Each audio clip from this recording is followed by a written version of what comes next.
दूंगा,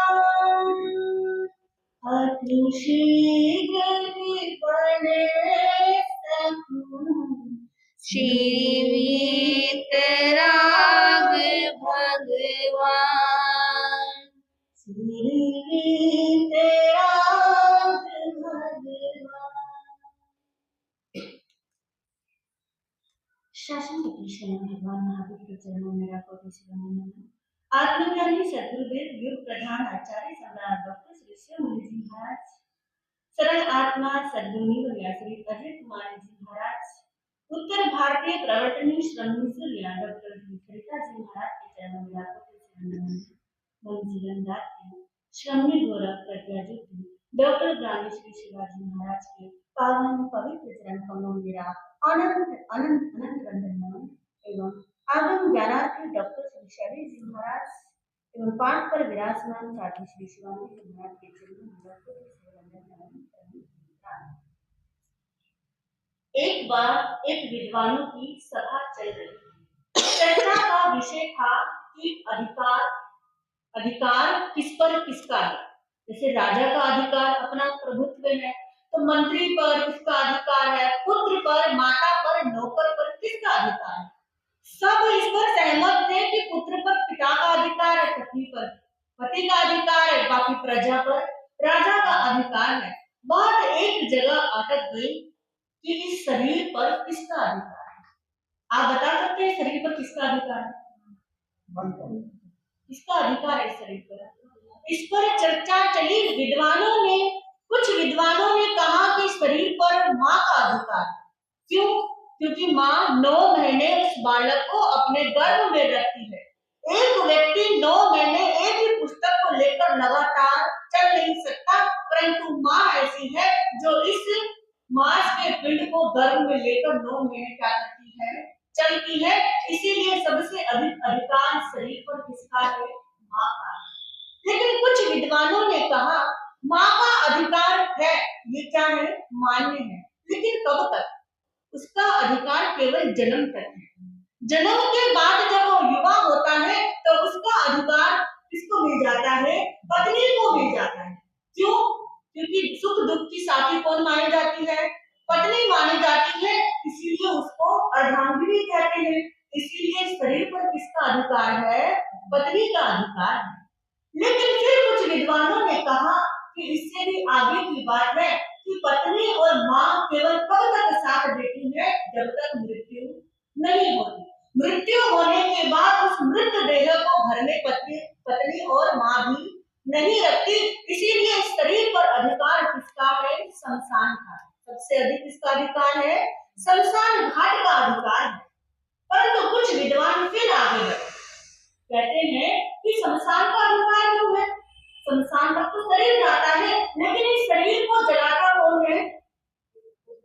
अग्नि जलाती है। अग्नि से ये शरीर क्या होता है?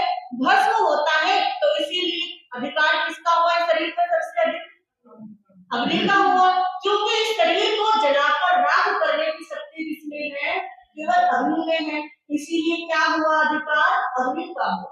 यह विचार विमर्श चलता रहा, परंतु उनके प्रश्नों का समाधान उनको नहीं मिला कि सबसे ज्यादा अधिकार वास्तव में किसका है। लेकिन भगवान महावीर ने आचार्य सूत्र में इसका बड़े सुंदर रूप में क्या दिया है? चित्रण दिया है कि शरीर पर किसका अधिकार है, किसका शरीर पर शासन है। ये भगवान महावीर ने आचार्य सूत्र में कहा है।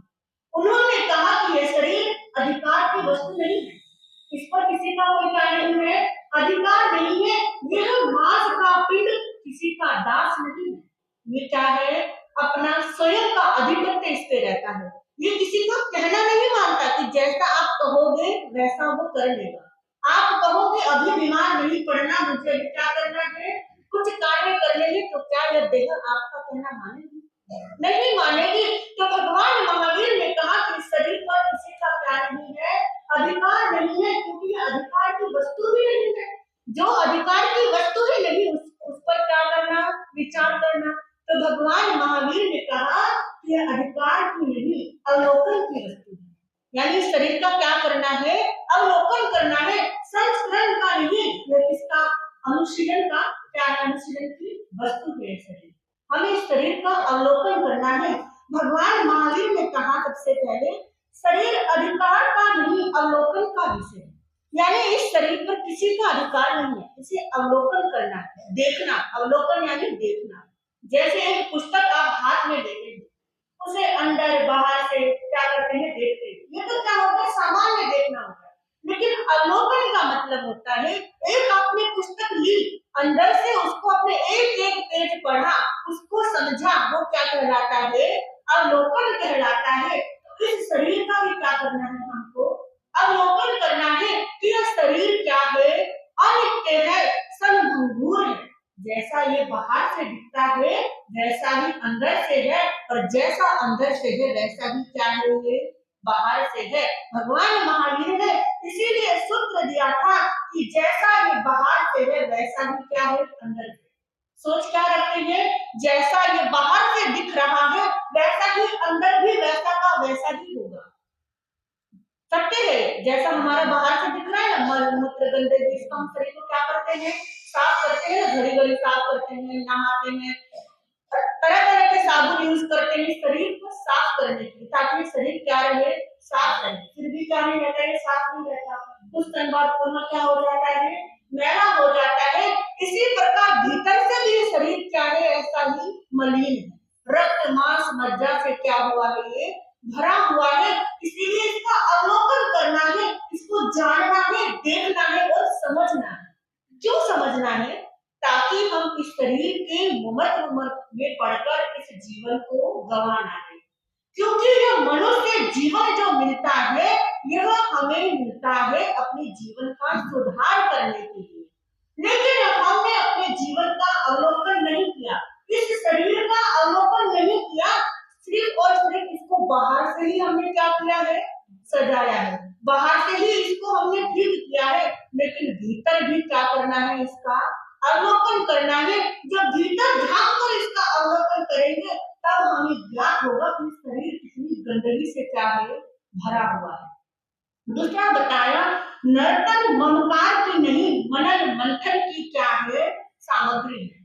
यानी कि इस तन पर ममता नहीं करनी, इस पर मंथन करना है, चिंतन करना है कि ये जो नर्तन मिला है, इस नर्तन को कैसे हमें क्या करना है, सफल करना है। मिला, नर्तन मिला, लेकिन इसको किस तरह से हमको यूज करना है। कहीं हम इस नर्तन को ऐसे ही ना गवा दें, इस पर क्या करना है, चिंतन करना है। पहले हमने किस पर अवलोकन किया कि यह शरीर जैसा बाहर से है वैसा ही अंदर से है, जैसा अंदर से है वैसा ही क्या है, बाहर से है। इसमें कोई क्या नहीं है, भेद नहीं है। इतना हमने क्या कर लिया, जान लिया। लेकिन फिर चिंतन करना है, जो हमें ये नर्तन मिला है इसको किस प्रकार से हमको यूज करना है। जो मनुष्य जीवन मिला है इसको कैसे हमें दिखाना है, कैसे अपने जीवन को आगे बढ़ाना है। जीवन मिला है, अपने जीवन के कुछ कार्य ऐसे करके जाना कि दुनिया जाने के बाद भी क्या रखे, आपको याद रखे। देखो दुनिया याद रखती है, कुछ सही काम के लिए रखती है, कुछ गलत काम के लिए रखती है। ये हम पर निर्भर है कि हम कौन से कार्य करें जिस कारण लोग हमें क्या रखे, याद रखे, और इस अपनी आत्मा को संसार से मुक्त करना है। आज अनेकों महापुरुषों को, तीर्थंकरों को क्यों याद करते हैं, क्योंकि उन्होंने अपने शरीर का अवलोकन किया, फिर उस नर्तन पर उन्होंने चिंतन किया और संसार से क्या हो गए, मुक्त हो गए। उनकी साधना ऐसी थी, तो आज हम उनको क्या करते हैं, याद करते हैं। तो हमें ऐसा ही अवलोकन और मंथन करना है, तो दुनिया क्या रखे, हमें याद रखे और अपनी आत्मा को हम मुक्त कर दे। फिर बताया, यह जीव मंदिर शक्ति का नहीं, समीक्षा का साधन है। ये जो जीव है, ये शरीर है हमारा, शक्ति प्रदर्शन के लिए नहीं है, इसकी समीक्षा करनी है, देखना है हमें कि जो जो हमने अब तक किया है, अनेकों बार मनुष्य जीवन मिला, देखो हर बार मनुष्य जीवन मिला है। यह शरीर जो है, ये तन जो है, ये हमें हर बार मिला है, परंतु हर बार मन मिले ऐसा कोई जरूरी नहीं है। हर बार हमें पांचों इंद्रियां मिले ऐसा भी कोई जरूरी नहीं है। तो हमें समीक्षा करनी है कि इस बार जो हमें मनुष्य जीवन मिला है, जो यह शरीर मिला है, उसको किस तरह से हमने अब तक क्या किया है, आगे बढ़ा जीवन अनेकों बार मिला, लेकिन फिर भी क्या कर रहे हैं हम? भटक रहे हैं। क्यों भटक रही है? क्योंकि हमें इस शरीर के प्रति क्या है? महत्व है। देखो, संसार में अनेकों संस्थाएं हैं जो किस चीज का क्या करती है? प्रचार करती है।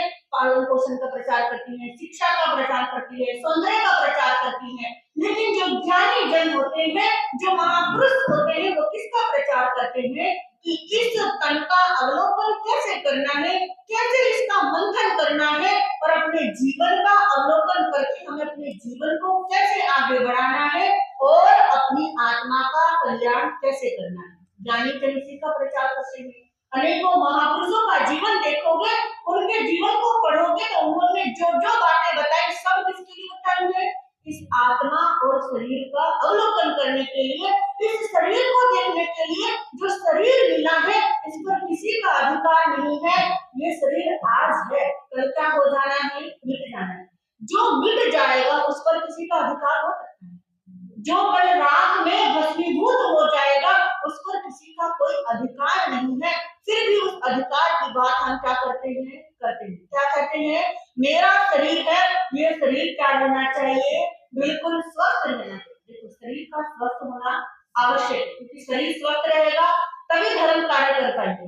लेकिन शरीर स्वस्थ के साथ साथ इस आत्मा को भी क्या रखना है? हमें स्वस्थ रखना है ना। आत्मा स्वस्थ होगी तभी हम क्या होंगे? मुक्त होंगे। आत्मा को भी वो खुराक देनी है जो हमें ऊपर की ओर ले जाए। अभी तक खुराक इसकी दी हमने आत्मा को, जो हमें नीचे नीचे की ओर ले जा रही है। तो खुराक कौन सी देनी है? ऐसी खुराक देनी है जो हमें ऊपर ऊपर की ओर ले जाए, तब जाकर क्या होगा? ये जीवन क्या होगा? सफल होगा। तो समीक्षा यही करनी है कि चिंतन करो कि अनेकों बार क्या मिला है? मनुष्य जीवन मिला है। क्या मैंने इस मनुष्य जीवन से कुछ ऐसा किया? क्या मैंने अपनी आत्मा के कल्याण के लिए कुछ ऐसे कार्य किए जिससे मेरी आत्मा क्या हो जाए? मुक्त हो जाए? नहीं, परंतु क्या है चिंतन कि मैं किसी तरह से क्या हो जाऊं? सुखी हो जाऊं। समीक्षा किसकी करते हैं हम लोग? कि हमारा जीवन सुखी रहे, हमारा घर परिवार सुखी रहे। आत्मा की तरफ क्या नहीं है? ध्यान नहीं। देखो, अनेकों वर्ष हो गए धर्म श्रवण करते हुए, अनेकों वर्ष हो गए स्थानक में आते हुए, अनेकों वर्ष हो गए प्रभुवीर की वाणी सुनते हुए, लेकिन चिंतन अभी तक भीतर की ओर क्या नहीं गया नहीं। सुनकर केवल चिंतन प्रवचन सभा तक ही सीमित रहता है। बाहर जाकर वो चिंतन जगता है? नहीं जगता। क्यों नहीं जगता? क्योंकि जो मोह के बादल है वो हमारे ऊपर क्या है? चिपके हुए हैं। और जब तक ये ममत्व जीवन में रहेगा, तब तक हम अवलोकन नहीं कर सकते। अपने इस जीवन का अवलोकन नहीं कर सकते, इस शरीर का अवलोकन नहीं कर सकते कि कैसे इस शरीर में क्या क्या चीज भरी हुई, गंदगियां भरी हुई है। तो सिर्फ यही देखना है कि इस शरीर में आखिर है क्या, जिसके पीछे दुनिया पागल है। क्या है इस शरीर में? रक्त मांस मंजा का क्या है? ये मांस पिंड है ना। इस शरीर में यही है। और क्या है इस शरीर में? कुछ है? नहीं है। यह शरीर मिला है हमें आत्मा के कल्याण के लिए, लेकिन हम केवल इसके ममत्व में ही क्या है? लगे हुए हैं। इसकी ही ममता करते हैं। अरे, आत्मा की ममता कर देखो तो मुक्त हो जाएगा। आत्मा की ममता करके देखेंगे तो मुक्त हो जाएंगे। तीर्थंकरों ने ममता किसकी की थी? अपनी आत्मा की थी कि मुझे अपनी आत्मा को क्या करना है? मुक्त करना है। इस संसार सागर में पुनः डुबकी नहीं लगानी किसी की तरह। उन्होंने साधना की, उच्च साधना की, और संसार से मुक्त हो गए। तो हमें भी वो ममता लेकर आनी है अपनी आत्मा को मुक्त करने की, कि हमें अपनी आत्मा को मुक्त करना है। इस संसार के कीचड़ में पुनः नहीं आना। इस शरीर से ममता किस चीज की? किसी चीज की ममता नहीं है। शरीर आज हट्टा कट्टा दिख रहा है, कल पता ही नहीं चलेगा कब हम क्या हो गए, बीमार हो गए, कब बिस्तर पे आ गए, कुछ नहीं पता। आज ये शरीर चमक रहा है, कल रात के ढेर में क्या हो जाएगा? जल जाएगा। लेकिन आत्मा क्या रहेगी? अजर रहेगी, अमर रहेगी। उसे कोई जला नहीं सकता। तो इस आत्मा को क्या करो? प्रज्वलित करो। यदि दीप जलाने हैं तो आत्मा ही ज्ञान के दीप जलाए, तब जाकर हमारी आत्मा क्या हो जाएगी? मुक्त हो जाएगी। अब ये सब अवलोकन हमें अपने आप करने हैं। भगवान ने क्या दिया है आपको? हमें रास्ता दिया है कि हमें किस प्रकार इस शरीर को का अवलोकन करना है और जानना है कि इस शरीर में क्या क्या है। लेकिन एक प्रश्न होता है, हमने सारा चिंतन कर लिया, अवलोकन कर लिया, लेकिन एक प्रश्न है कि भगवान महावीर ने केवल शरीर का अवलोकन करने के लिए क्यों कहा? शरीर की भी अनुप्रेक्षा या प्रेक्षा करने के लिए क्यों कहा? उत्तर है आपके पास? हाँ, क्योंकि शरीर ही क्या है? साधन है, यही मोक्ष ले जाता है। शरीर हर जन्म में साथ रहता है, चाहे नरक में हो चाहे निगोद में हो, हर जगह क्या रहता है? शरीर साथ रहता है। बिना शरीर के कहीं आत्मा जा पाई है? नहीं जा पाई। बिना शरीर के कहीं नहीं जा सकती, इसीलिए शरीर का अवलोकन करना है, इसकी अनुप्रेक्षा करनी है, इस पर चिंतन करना है, मंथन करना है कि हमें शरीर हर बार मिलता है, फिर हम क्यों बार बार इस जीवन में आ जाते हैं, है ना? हर बार शरीर मिलता है, हर जीवन में शरीर मिलता है, फिर भी हम हर बार क्यों भटक जाते हैं? कारण है ममत्व। इस शरीर के प्रति ममत्व है, इसीलिए हम भटकते हैं। फिर प्रश्न है कि मन की अनुप्रेक्षा करने के लिए क्यों नहीं कहा प्रभु ने? क्योंकि मन तो क्या है? सबसे दर्द करता है, सबसे ज्यादा चंचल है।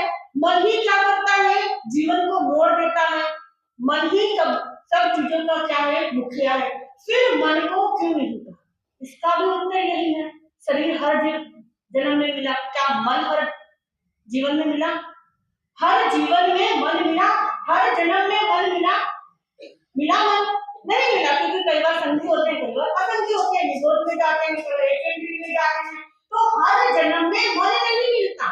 इसीलिए क्या दिया है? शरीर की अनुप्रेक्षा करनी है, बुद्धि की अनुप्रेक्षा नहीं करनी, क्योंकि बुद्धि कभी कुमार पे चली जाती है, कभी सुमार पे जाती है, तो उस पर चिंतन करने के लिए नहीं कहा, केवल शरीर को चिंतन करना है कि जिस शरीर की ममता हम कर रहे हैं वो क्या है? गंदगी का ढेर है, इसके मल मूत्र मांस मज्जा हड्डी क्या है? भरे हुए हैं, अनेकों नसों से क्या बना हुआ है? बना हुआ है। यह शरीर हमको बार बार मिलता है, लेकिन फिर इसी में ममता में आकर हम वापस अपना जन्म क्या कर देते हैं? बिगाड़ देते हैं। इसी शरीर पर ममता करते हैं जो शरीर क्या है? गंदगी से भरा हुआ है। इसीलिए भगवान ने कहा कि चिंतन करो कि जो शरीर गंदगी से भरा हुआ है उस पर ममता करके मुझे मिलेगा क्या? कुछ मिलेगा आपको? नहीं मिलेगा, कुछ नहीं मिलने वाला शरीर पर ममता करने से, क्योंकि भगवान कहते हैं शरीर नाशवान है। शरीर क्या है? नाशवान है, सड़ता और गलता है, इसका विध्वंस भी होता है, और फिर उस पर भी ममता कर रहे हैं हम। उस पर ममता करने से मिलना कुछ नहीं है, केवल हमारे जन्म क्या होंगे? बढ़ेंगे। हम इस जन्म से उस जन्म में बस जाते ही रहेंगे। हमें अपना चिंतन आत्मा की ओर लेकर आना है, शरीर से आत्मा का बोध करना है। शरीर के हमारे जो भीतर जो गंदगी है, बाहर जो गंदगी है, उस पर चिंतन करके अपनी आत्मा का बोध क्या करना है? हमें प्राप्त करना है। जब शरीर की गंदगी का भान हमें होगा, शरीर की नश्वरता का भान हमें होगा, तब हम क्या करेंगे? अपनी आत्मा की ओर अपनी दृष्टि लेकर जाएंगे, और जब तक दृष्टि आत्मा की ओर नहीं होगी तब तक जितने जन्म ले लो कुछ नहीं मिलने वाला। हर जन्म में हम इसी शरीर में आएंगे, वही संसार में प्रपंच करेंगे, पुनः क्या हो जाएंगे? दुनिया से चले जाएंगे। लेकिन हमें यदि दुनिया से मुक्त होना है तो आत्मचिंतन करना है कि मैं अकेला हूँ और अकेला ही जाऊंगा। मेरा इस संसार में कोई नहीं है, जो आज मेरा है कल किसी और का हो जाएगा। यही क्या करना है? चिंतन करना है। इसीलिए प्रभु ने कहा शरीर से आत्म बोध करना है। शरीर को देखो, फिर आत्मा का बोध हो जाएगा कि आत्मा कितनी पवित्र है, कितनी शुद्ध है। क्या शरीर उतनी पवित्र है? उतना पवित्र नहीं है जितना कि हमारी आत्मा पवित्र है। तो इस पवित्र आत्मा को सिद्धालय तक ले जाने के लिए इस शरीर का क्या करना है? अवलोकन करना है, चिंतन करना है, मंथन करना है। जब तक आपके मस्तिष्क में यह बात नहीं आएगी कि मुझे अपने शरीर का भी क्या करना है? अवलोकन करना है, इसे समझना है, देखना है, इसकी समीक्षा करनी है, तब तक आत्मा की ओर आपकी दृष्टि पहुंच ही नहीं सकती। आत्मा की ओर दृष्टि ले जाने के लिए शरीर की नश्वरता को देखना जरूरी है, क्योंकि शरीर का कोई पता नहीं, और ये शरीर आयुष से कर्म में क्या हुआ है, बंधा हुआ है। जब तक आयुष से है तब तक क्या है, ये शरीर है, आयुष से खत्म और शरीर भी क्या हो गया, निधान हो गया। परंतु ये आत्मा तब भी क्या रहती है, शाश्वत रहती है, अगर रहती है, अमर रहती है। अधिकार उस पर लेकर, शरीर पर अधिकार नहीं ना, जो नाशवान है उस पर अधिकार कैसा, जो शाश्वत है उस पर क्या रखो, अधिकार रखो। यदि मेरा कोई है तो वो क्या है, सिर्फ मेरी आत्मा है, यह शरीर क्या नहीं है, मेरा नहीं है। इसीलिए प्रभु ने कहा यह शरीर अधिकार का विषय नहीं है। देखो, ना ही संस्करण का विषय है, संस्करण यानी जीर्णोद्धार करना, मकान का, मंदिर का नवीनीकरण हो सकता है, जो शरीर निधान हो चुका उसका नवीनीकरण हो सकता है, क्या संभव है उस शरीर का नवीनीकरण, उसका जीर्णोद्धार नहीं है। इसीलिए इस शरीर का पर अधिकार मत लेकर आओ, अधिकार अपनी आत्मा पर जमाओ। यदि आत्मा पर अधिकार होगा तो सिद्धालय पर भी हमारा क्या हो जाएगा, अधिकार हो जाएगा।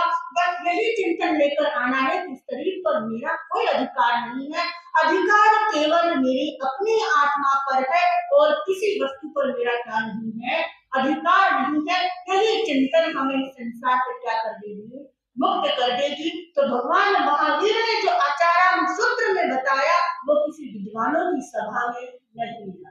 देखो, विद्वान चर्चा करते हैं, निष्कर्ष पर आते हैं, वो वही चर्चा करते हैं जो उन्होंने पुस्तक में पढ़ा होता है, आगमों में पढ़ा होता है, लेकिन जो ज्ञानी होते हैं उनकी जो बात होती है वो भीतर से निकल कर आती है। तो भगवान महावीर विद्वान नहीं थे, वो ज्ञानी थे। इसीलिए संसार को संदेश दिया कि अधिकार रखना है तो अपनी आत्मा पर रखो, इस शरीर पर अधिकार रखने का कोई महत्व नहीं है। अधिकार हम शरीर पर रख रहे हैं, इसीलिए जन्म जन्मांतर के संसार में भटक रहे हैं।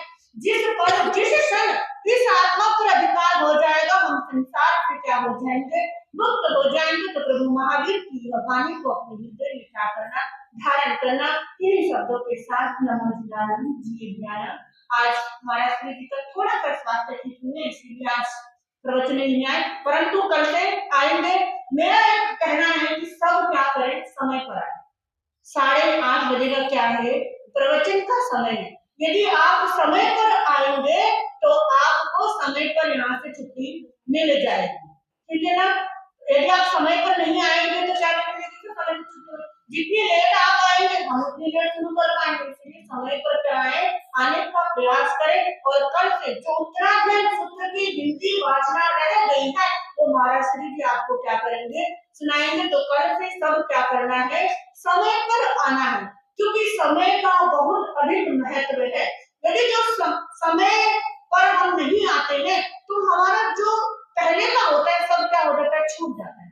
बीच में से सुनते हैं तो वो बात समझ में नहीं आती, इसीलिए समय पर आने का प्रयास करें। और सूचना आपको 26 तारीख की डेली मिल रही है कि 26 तारीख को क्या है, माँ सरस्वती और शुद्ध देवी का क्या किया जाएगा, अनुष्ठान कराया जाएगा। तो आप सभी भी आए, औरों को भी लेकर आए, और घर में जिस घर में जो जो बच्चे हैं, चाहे कॉलेज जाने वाले हो, पढ़ने वाले हो, कोई भी हो, सबको क्या करके आना है, लेकर आना है उस दिन, क्योंकि उस दिन ज्ञान का दिन है। सब क्या चाहते हैं, बुद्धि की क्या हो, वृद्धि हो, ज्ञान की वृद्धि हो। तो उसके लिए आपको ज्ञान की आराधना करनी है। तो आराधना करने के लिए आपको खुद भी आना है और दूसरों को भी लेकर आना है। समय वही 8:30 बजे रहेगा, संडे का दिन है, तो सभी समय पर आए। और कल से कृपया करके सभी समय को बढ़ाने का प्रयास करें, ठीक है ना, क्योंकि समय पर आएंगे तभी क्या होगा, आपको समझ में आएगा कि महाराज जी ने पहले क्या बताया। आप यदि समय पर नहीं आएंगे तो आपको क्या नहीं आएगा, समझ में नहीं आएगा। तो आपका समय 8:30 से 9:30 बजे है, इसलिए कल से सभी क्या करें, समय पर आए। और आज की माला में, आज 23 तारीख है ना, आज श्री पार्श्वनाथाय नमः की क्या करनी है, माला करनी है, श्री पार्श्वनाथाय नमः।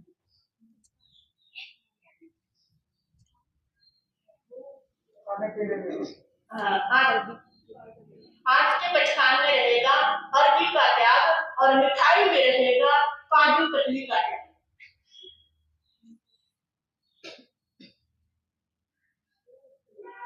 मंगल पाठ श्रवण करेंगे। नमो हरिवंताय नमो कृष्णाय नमो आयज्ञाय नमो विद्याय नमो श्री जगतारि मंगलम हरिवंता मंगलम शिखा मंगलम साबु मंगलम केवली पनसुमो मंगलम जगतारि लोकुमारी हंता लोकुमा शिखा लोकुमा साबु लोकुमा केवली पनसुमो लोकुमा जगतारि सनम पवच्चामि हंते सनम पवच्चामि शिखे सनम पवच्चामि साबु सनम पवच्चामि केवली पनसुमो सनम पवच्चामि ये चार शरण